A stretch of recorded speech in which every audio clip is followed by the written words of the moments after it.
Well, today marks the final day of Depression Awareness Week. 1 in 5 adults in the UK are affected by depression or anxiety, and this week aims to shed more light on this area of mental health.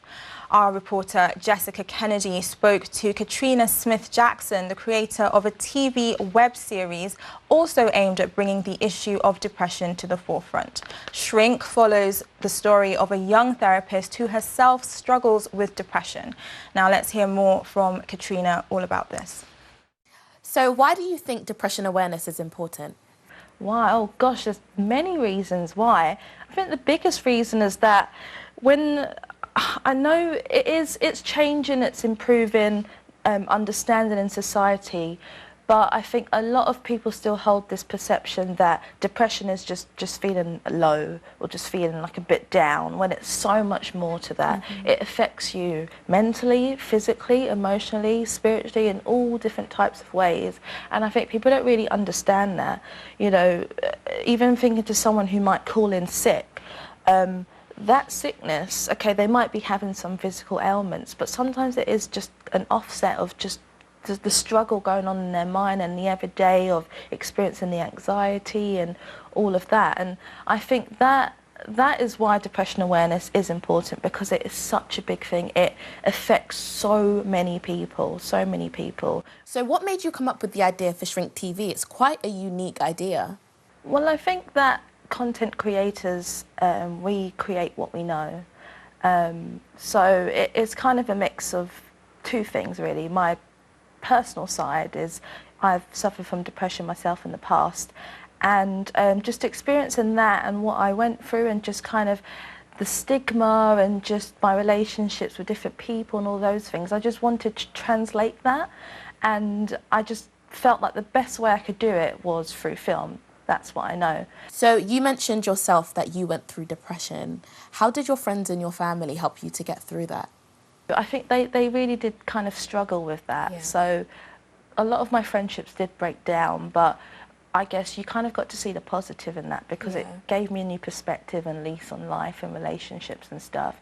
I think it was a bit of a struggle as well for my family, not really kind of understanding how best that they can help me, and I didn't like to talk about many things, and I think they found that very troubling, because it's almost like a catch-22. It's like, I don't want to talk about my struggles, but I want someone to ask me about them, but then still I don't want to talk about them. It's really confusing, and that's really how it is, you know, in your mind when you're going through something like that. There's so much confusion, and it is like a whirlwind.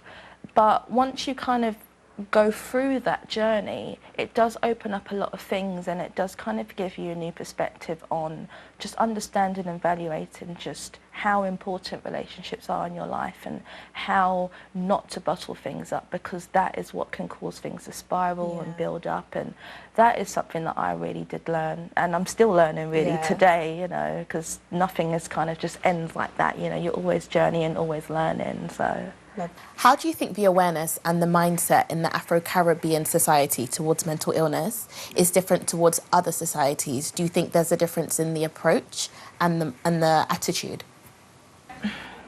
The thing with it is, depression and mental health has been around since the dawn of day, you know.